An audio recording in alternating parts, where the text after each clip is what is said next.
வணக்கம். இன்றைய கற்க கசடர சிறப்பு நிகழ்ச்சிக்கு உங்களை வரவேற்கிறோம். இந்தியாவின் வளர்ச்சி ஒவ்வொரு கிராமத்திலிருந்தும் தொடங்க வேண்டும் எனும் வாக்கியத்தை மெய்யாக்கக்கூடிய சாத்தியக்கூறு கிராம நிர்வாக அலுவலர்களுக்கு உண்டு. அத்தகைய பொறுப்புமிகு பணிக்கு செல்வதற்காக தமிழ்நாடு அரசு பணியாளர் தேர்வாணையம் நடத்தும் VAO தேர்வு குறித்துதான் இன்றைய நிகழ்ச்சியில் விரிவாக ஆலோசிக்க இருக்கிறோம். TNPSCயின் VAO தேர்விற்கு விண்ணப்பிப்பதில் உள்ள குழப்பங்களை தெளிவுபடுத்தவும், தேர்வுக்கு இருக்கும் 2 மாதங்களை எப்படி திட்டமிட்டு பயன்படுத்தலாம் போன்றவற்றை விளக்குவதற்காக நம்மோடு அரங்கத்தில் இருக்கின்றனர் அப்போலோ பயிற்சி மையத்தின் இயக்குனர் ஷாம் ராஜேஸ்வரன் மற்றும் பொது தமிழ் ஆசிரியர் வரதன். தேர்வர்கள் தொலைபேசி மூலம் தொடர்பு கொண்டு தங்களது சந்தேகங்களுக்கு விளக்கங்களை பெறலாம்.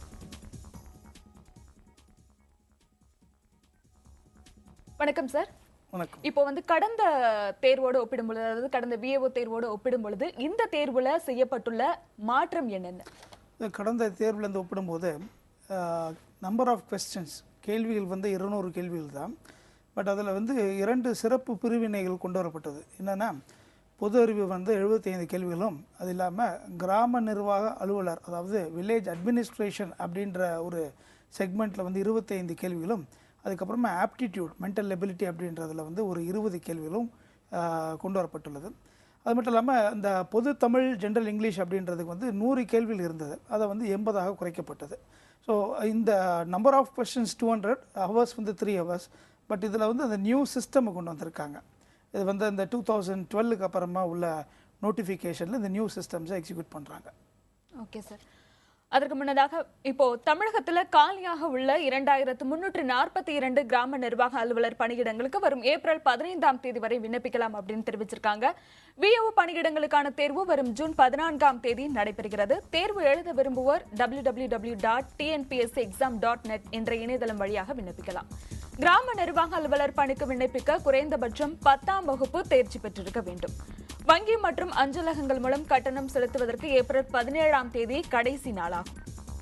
நாம் இனி தொடர்ந்து விவாதத்தை தொடரலாம். சார், இப்போ பொது தமிழுக்கு இப்போ 80 மதிப்பெண் குறைச்சிருக்காங்க அப்படின்னு சொன்னாங்க. இந்த பொது தமிழ், அதுக்கப்புறமா ஜென்ரல் இங்கிலீஷ், இதை பற்றி சொல்லுங்களா?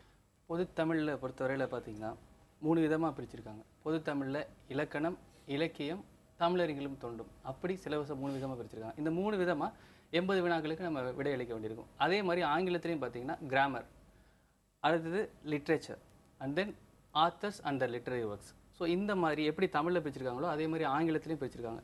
மற்ற தேர்வுகளெல்லாம் பார்த்தீங்கன்னா 100 மதிப்பெண்களுக்கு இருக்கும், இப்போ இதுக்கு 80க்கு இருக்குது. ஸோ அந்த கிளாஸிஃபிகேஷன் சிலபஸ் அவங்க கொடுத்துருக்கிறது பார்த்தீங்கன்னா தமிழுக்கும் ஒரே மாதிரி தான் இருக்குது, ஆங்கிலத்துக்கும் ஒரே மாதிரி தான் இருக்குது. சரி, இப்போ முதன்முறையாக இந்த போட்டித் தேர்வை சந்திப்பவர்கள் என்னென்ன மாதிரியான வழிமுறைகளை கடைபிடிக்கணும்?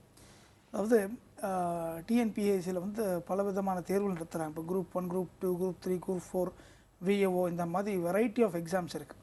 பட் இந்த எக்ஸாம் அடித்தளத்தில் ஒரு SSLC ஸ்டாண்டர்ட் எக்ஸாம்.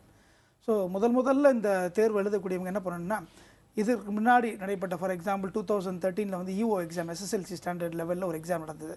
அந்த கொஸ்டின் பேப்பர்ஸ், SSLC ஸ்டாண்டர்டில் நடந்த எல்லா எக்ஸாமோட கொஸ்டின் பேப்பர்ஸை கலெக்ட் பண்ணிவிட்டு, அதுக்கப்புறமா இந்த VAO கொடுக்கப்பட்டக்கூடிய சிலபஸ், அந்த சிலபஸை எடுத்து அந்த கொஸ்டின்ஸை இந்த சிலபஸுக்கு கீழே கேட்டகரைஸ் பண்ணணும், ஃபஸ்ட் ஸ்டெப்.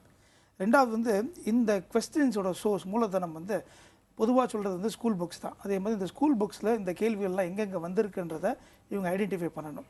அதை ஐடென்டிஃபை பண்ணிட்டாங்கன்னா இந்த கேள்விகள்லாம் எக்ஸாமினர் எப்படி எந்த தாட் ப்ராசஸில் அந்த கேள்வியை கொண்டு வந்திருக்காருன்றதை இவங்க புரிஞ்சுக்கலாம். ஸோ நமக்கு சிலபஸ் டீட்டெயிலாக தெரிஞ்சிருது, அதுக்கப்புறம் கொஸ்டினோட சோர்ஸ் கிளியராக தெரிஞ்சது, அதுக்கப்புறமா ப்ரிப்பரேஷன் மாடியூலில் வரும்போது அந்த ஸ்கூல் புக்ஸை எக்ஸாமினேஷன் பாயிண்ட் ஆஃப் வியூவில், போட்டித் தேர்வின் பார்வையில் எப்படி நம்ம அதை படிக்கணும் அப்படின்ற வழிமுறையை தெரிஞ்சுக்கலாம். இதை அடித்தளமாக வச்சுட்டு தான் அவங்களோட ப்ரிப்பரேஷனை ஸ்டார்ட் பண்ணணும். ஓகே சார், அதுக்கு முன்னாடி ஒரு நேயர் காத்திருக்கிறார், அவரிடம் பேசலாம். பந்தவாசிலிருந்து நந்தகுமார் என்ற நேயர் இருக்கிறார். வணக்கம் Nandakumar. Good evening ma'am. Good evening. சொல்லுங்க நந்தகுமார், உங்களுடைய கேள்வி என்ன VAO தேர்வு சம்பந்தமாக? மேடம், அந்த VAOக்கான தனியாக ஒரு 25 கொஸ்டின் சார் சொன்னார். அது எந்த மாதிரியான கேள்விகள் கேட்கப்படும் அப்படின்னு ஒரு டவுட் மேம். அதாவது ரெவென்யூ அட்மினிஸ்ட்ரேஷன், வருவாய் நிர்வாகத்தில் டிசாஸ்டர் மேனேஜ்மெண்ட், பேரிடர் மேலாண்மை அப்படின்ற ஒரு துறையில் இந்த VAO பற்றி உள்ள ஒரு கைடு கொடுத்துருக்காங்க. கவர்மெண்ட் ஆஃப் தமிழ்நாடுவே ஒரு கைட் பப்ளிஷ் பண்ணி, அதாவது அதை VAO மேனுவல்னு சொல்லுவாங்க. அந்த VAO மேனுவலில் உள்ள சிலபஸை தான் இப்போ வந்து இந்த டிஎன்பிஎஸ்சியில் அந்த சிலபஸ் அடாப்ட் பண்ணியிருக்காங்க. ஸோ ஒவ்வொரு விஏஓ எக்ஸிஸ்டிங் விஏஓட்டையும் அந்த மேனுவல் அவைலபிளாக இருக்குது. அது மட்டும் இல்லாமல் ஆன்லைனில் government of Tamil Nadu revenue department வெப்சைட்லேயும் அந்த சிலபஸுக்கு ஏற்ற கோர்ஸ் கண்டென்ட் மெட்டீரியல்ஸ் எல்லாமே அவைலபிளாக இருக்குது. அதையும் அவங்க வந்து பதிவிறக்கம் செய்து அவங்க படிக்கலாம். ஓகே சார், அடுத்ததாக ஒரு நேயர் இருக்கிறார், அவரிடம் பேசலாம். உளுந்தூர்பேட்டையிலிருந்து கணேஷ்குமார். கணேஷ்குமார் வணக்கம். வணக்கம் மேடம். உங்களுடைய கேள்வி என்ன கணேஷ்குமார்? மேடம் இது அப்ளிகேஷன் வந்து ஏஜ் லிமிட்டட் தெரியணும் மேடம். அப்ளிகேஷன் அப்ளை பண்றோம்ல, சொல்லுங்க. அது ஏஜ் வந்து 40 44ங்களா? ரைட். அதாவது அப்பர் ஏஜ் லிமிட்ன்றது வந்து மினிமம் வந்து 21 இயர்ஸ், மேக்ஸிமம் வந்து 40 இயர்ஸ். இது வந்து பிசி, எம்பிசி, எஸ்சி, எஸ்டி, அப்புறம் பிசியில் வர்ற முஸ்லீம் ரிசர்வேஷன் இதுக்கெல்லாமே இதே க்ரைட்டீரியா தான். ஸோ மோர் தென் 40னா எந்த கேட்டகரியும் அப்ளை பண்ண முடியாது. இதே ஓப்பன் கேட்டகரி ஸ்டூடெண்ட்ஸுக்கு வந்து 21லேருந்து அப்பர் ஏஜ் லிமிட் 30 இயர்ஸ் தான்.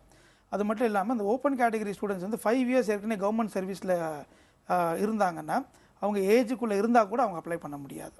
இதுதான் condition. So not more then 40 years. Okay sir, அடுத்ததாக ஒரு நேயர் இருக்கிறாங்க. சமயபுரத்திலிருந்து பிரியங்கா. பிரியங்கா வணக்கம். வணக்கம் மேடம். பிரியங்கா, உங்களுடைய கேள்வி என்ன பிரியங்கா? இது எந்த மாதிரியான கொஸ்டின்லாம் மேடம் கேட்பாங்க? ஜெனரலா நீங்க கேக்குறீங்களா என்ன மாதிரியான क्वेश्चंस கேட்பாங்கன்னு? Yes madam. அதாவது என்ன மாதிரி கொஸ்டின்ஸ்னால், அதாவது கேள்வியோட தகுதி வந்து 10th ஸ்டாண்டர்ட் லெவல் தான். கேள்வி முறைன்னு பார்த்தோன்னா நம்ம பொது அறிவில் வந்து 75 கேள்விகள் கேட்கப்படுகிறது. அது மட்டும் இல்லாமல் நான் சொன்ன மாதிரி வில்லேஜ் அட்மினிஸ்ட்ரேஷனில் 25 கொஸ்டின்ஸ், ஆப்டிடியூடில் 20 கொஸ்டின், அப்புறமா மொழித்தாள் அதாவது பொது தமிழ் இல்லாட்டி ஜென்ரல் இங்கிலீஷில் வந்து அந்த 80 கொஸ்டின்ஸ். இதுதான் பேசிக்கான ஸ்கீம் ஆஃப் எக்ஸாமினேஷன். இந்த ஸ்கீம் ஆஃப் எக்ஸாமில் அவங்க கொடுத்த சிலபஸ் எல்லாமே மேக்ஸிமம் 10th ஸ்டாண்டர்டுக்குள்ளே உள்ளடக்கப்படுகிறது இந்த சிலபஸை. பட் 10ஆம் கிளாஸ் தகுதி இருந்தாலும் 10ஆம் கிளாஸ் படித்தவருக்கு வந்து என்னெல்லாம் தெரியணுன்றது அந்த கேள்வித்தாளில் வந்து கேட்கப்படுகிறது. அடுத்ததாக சேலத்திலிருந்து ஒரு நேயர் காத்திருக்கிறார். சண்முகம் வணக்கம். சார் வணக்கம் சார். வணக்கம், சொல்லுங்க. என்னோட டவுட்டுங்க சார். உங்களோட டவுட்டை கேளுங்க. டிஎன்பிஎஸ்சியில் வந்துங்க சார் தமிழ் வழி படிச்சதுக்கு கேளுங்க. தமிழ் வழி படிச்சதுக்கு வந்துங்க சார் இது இடஒதுக்கீடு கொடுத்துருக்காங்க சார். சொல்லுங்க. உங்களோட கேள்வியை தொடர்ந்து கேளுங்க சார். டிஎன்பிஎஸ்சியில் தமிழ் வழி படிச்சதுக்கு 20% இடஒதுக்கீடு கொடுத்துருக்காங்க சார். கண்டிப்பா. அது வந்து ஆம் இல்லைன்னு ஒரு ஆப்ஷன் இருக்குங்க சார். சரி. அந்த ஆம் வந்து நம்ம டிக் பண்ணோம்னா உள்ள கீழே போனா அது ஒரு கொஸ்டின் கேக்குறாங்க. அவங்க நம்ம எங்க சைன் வாங்கணும் என்ன ஏதுன்னு கேக்குறாங்க சார். அதாவது இந்த கேள்விக்கு அப்படின்னா people studied in Tamil medium PSTM அப்படின்னு ஒரு ரிசர்வேஷன் கொண்டு வந்திருக்காங்க. இந்த ரிசர்வேஷனில் வந்து இந்த வேலைக்கு வந்து என்ன தகுதி அப்படின்னு பார்த்தோன்னா ஒரு எஸ்எஸ்எல்சி டிகிரி தான் தகுதி. எஸ்எஸ்எல்சி தான் அவங்க படிச்சிருக்கணும். அப்போ அந்த எஸ்எஸ்எல்சியை வந்து அவங்க தமிழ் வழியில் படித்தாங்களா அப்படின்றதுக்கு வந்து ஒரு அத்தாரிட்டி வந்து ஆத்தரைஸ் பண்ணுறதுக்கு ஒரு படிவம் இருக்குது. அந்த படிவத்தில் வந்து இப்போ ஸ்கூல் லெவல்னால் அது வந்து ஹெட்மாஸ்டர் வந்து இஷ்யூ பண்ணுவாங்க. இது ஒரு டிகிரியை வந்து அடிப்படையாக வச்சுருந்தாங்கன்னா ஒரு யூனிவர்சிட்டியில் இருக்கக்கூடிய ரெஜிஸ்ட்ரார் இஷ்யூ பண்ணுவாங்க. அந்த சர்டிஃபிகேஷன் ப்ராசஸ் பற்றி தான் கேட்குறாங்க. இவங்க 10th ஸ்டாண்டர்ட் வரைக்கும் தமிழ் வழியில் படிச்சிருந்தாங்கன்னா அந்த படிவத்தில் வந்து அவங்க நிரப்பி அதையும் அவங்க அட்டாச் பண்ணி அனுப்பணும். அடுத்ததாக சேலத்திலிருந்து ஒரு நேயர் காத்திருக்கிறார். நடராஜன் வணக்கம். நடராஜன் கேக்குதா? அவருடைய கால் கட் ஆயிடு. அடுத்ததாக ரஞ்சனி என்ற நேயர் இருக்கிறார். வணக்கம் ரஞ்சனி. மேடம் வணக்கம் மேடம். சேலத்திலிருந்து ரஞ்சித் குமார் பேசுறேன். ரஞ்சித் குமார் சொல்லுங்க. ஏஜ் லிமிட் எவ்வளவு மேடம் விஏஓ எக்ஸாமுக்கு? அதாவது ஏற்கனவே நான் சொன்ன மாதிரி அப்பர் ஏஜ் லிமிட் வந்து 40 இயர்ஸ் தான். எந்த கேட்டகரினாலும் 40 இயர்ஸ் தான். மினிமம் ஏஜ் வந்து 21 இயர்ஸ். அது வந்து ரொம்ப கிளியராக கொடுத்துருக்காங்க. இது எக்ஸ் சர்வீஸ்மேனாக இருந்தாலும் சரி, விடோஸாக இருந்தாலும் சரி, அவங்களுக்கும் வந்து அந்த 40 இயர்ஸ்க்கு மேலே வந்து அதை அவங்க எக்ஸ்பேண்ட் பண்ணலை. இது எதுக்குன்னா இது field work, executive work. So ஃபீல்டில் மூவ் பண்ணுறதுனால இந்த ஏஜை வந்து 40 இயர்ஸாக வச்சுருக்காங்க. அடுத்ததாக புதுச்சேரியிலிருந்து பிரதாபன் என்ற நேயர் காத்திருக்கிறார். வணக்கம் பிரதாபன். வணக்கம் மேடம். வணக்கம். புதுச்சேரி சேர்ந்தவங்க ஏதலாமா? அதில் ஏதாவது விதிவிலக்கு ஏதாவது இருக்குதுங்களா சொல்லிட்டு கேட்கலாம். அப்படி எந்த விதி விலக்கும் கிடையாது. கண்டிப்பாக புதுச்சேரி மட்டும் இல்லை, பக்கத்தில் இருக்க மாநிலத்தில் இருக்கிறவங்களும் எழுதலாம். பட் அவங்க 10th ஸ்டாண்டர்ட் வரைக்கும் அந்த தமிழில் படிச்சிருக்கணும். அப்படி தமிழில் படிக்காதவங்க கூட டிஎன்பிஎஸ்சியோட தமிழ் டெஸ்ட் எழுதி பாஸ் பண்ணலாம். ஓகே சார், நீங்கள் சொல்லும்போது சொன்னீங்க, அதாவது இப்போ பொது தமிழ் மற்றும் ஜென்ரல் இங்கிலீஷில் செய்யப்பட்டுள்ள மாற்றங்கள் வந்து இந்த தேர்வர்களுக்கு என்ன மாதிரியான ஒரு பயனை ஏற்படுத்தும், சாதக பாதகம் என்ன? சாதக பாதகங்கிறத விட அந்த 80 மதிப்பெண்ணால் 100 மதிப்பெண்ணால் நம்ம முழுமையாக ஸ்கோர் பண்ண தான் முயற்சி பண்ணணும். அப்படிங்கும்போது அவங்க அந்த பாடத்திட்டம் டிஎன்பிசியில் கொடுத்துருக்க சிலபஸை அதுக்கு எதுலையெல்லாம் கவர் ஆகுதோ அவங்க படிக்கணும். அப்படி பார்க்கும்போது சமச்சீர் கல்வி புத்தகத்தை அவங்க தரவாக படிக்கணும். தமிழாக இருந்தாலும் சரி, ஆங்கிலமாக இருந்தாலும் சரி. சமச்சீர் கல்வி புத்தகம் போது 6லேருந்து 10 வரை.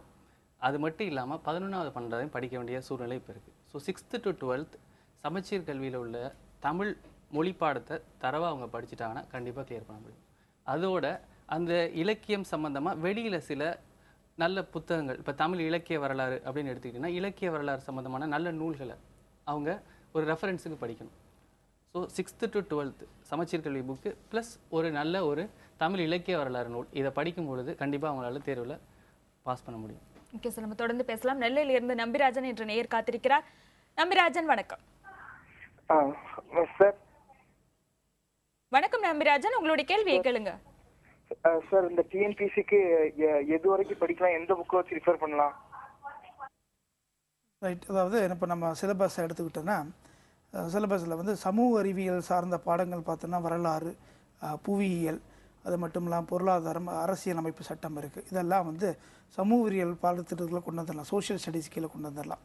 அதே மாதிரி சயின்ஸுன்னு எடுத்துக்கிட்டோன்னா அதில் வந்து இயற்பியல், வேதியியல், உயிரியல், பாட்னி, ஜுவாலஜி அப்படின்றத வந்து நம்ம சயின்ஸ் கீழே, அதாவது 10th ஸ்டாண்டர்ட் வரைக்கும் அதை சயின்ஸ் தான் சொல்லுவோம், அறிவியல் தான் சொல்லுவோம். இந்த மாதிரி 2 செக்மெண்ட்டையும் கீழே கொண்டு வந்துடலாம். அப்போது 10th ஸ்டாண்டர்ட் வரைக்கும் அந்த சிலபஸ் தலைப்புகள் எங்கெங்கே இருக்குதோ அந்த புத்தகத்தை படித்தா தான் கேள்வி எடுக்க போகிறோம். அந்த தலைப்பு கீழே இருக்கக்கூடிய பாடத்தில் இருக்கக்கூடிய விஷயத்தில் தான் கேள்வி எடுக்க போகிறாரு, அதை பண்ணிடலாம்.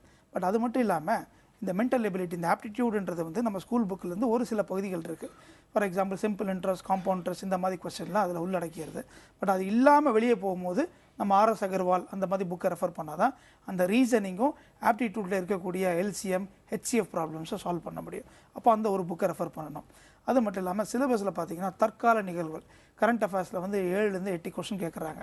அப்போ தற்கால நிகழ்வுன்றது ஸ்கூல் புக் பாடத்திட்டத்தில் கிடையாது. அப்போ நம்ம வந்து சமீபத்தில் 6 மாதத்தில் நடந்த விஷயங்களை வந்து செய்தித்தாள்லேருந்து அவங்க வந்து ஒரு நோட் புக்கில் ரெக்கார்ட் பண்ணிக்கிட்டாங்கன்னா அது வந்து தற்கால நிகழ்வுகள் ஏரியாவை படிக்கிறது வழிவகுத்துரும். இது இல்லாமல் இதர பொது அறிவுகள்னு சொல்லுவாங்க, ஜென்ரல் நாலேஜ் அப்படின்றது நம்ம ஸ்கூல் புக்கில் இல்லாத ஏரியா. அதை வந்து மனோரமா இயர் புக், லுசந்த் இல்லது அரியந்த் ஜென்ரல் நாலேஜ், இந்த இந்தியா இயர் புக்கில் இருக்கக்கூடிய இந்த syllabus heading, awards and honour அப்படின்னு கேட்டிருக்காங்க, ப்ரொஃபைல்ஸ் ஆஃப் ஸ்டேட்னு கேட்டிருக்காங்க. இதெல்லாம் வந்து இந்த மாதிரி புத்தகத்தில் இருக்கக்கூடிய தலைப்புகளில் இருக்கக்கூடிய விஷயங்களை படிச்சுட்டாங்கன்னா அந்த மாதிரி சம்மந்தப்பட்ட கேள்விகளையும் அவங்களுக்கு பதில் சொல்ல முடியும். ஸோ ஸ்கூல் புக் மட்டும் பார்த்தா, ஸ்கூல் புக் இல்லாமல் அந்த ஆப்டிடியூட், அது இல்லாமல் இதர பொது அறிவுகள், தற்கால நிகழ்வுகள், இதுக்கு வந்து ஸ்கூல் புக்கு அப்பாற்பட்ட புத்தகங்களை படிக்கும் போது தான் வந்து இந்த தேர்வை அவங்க சிறப்பாக பண்ண முடியும். ஓகே சார், இந்த VAO தேர்வு முறைகள் குறித்து நம்ம தொடர்ந்து பார்க்கலாம். நேயர்களே, உங்களுடைய VAO தேர்வு சம்பந்தமான கேள்விகளுக்கு தொடர்ந்து விளக்கங்கள் அளிக்கப்படும். ஒரு சிறிய இடைவேளைக்கு பிறகு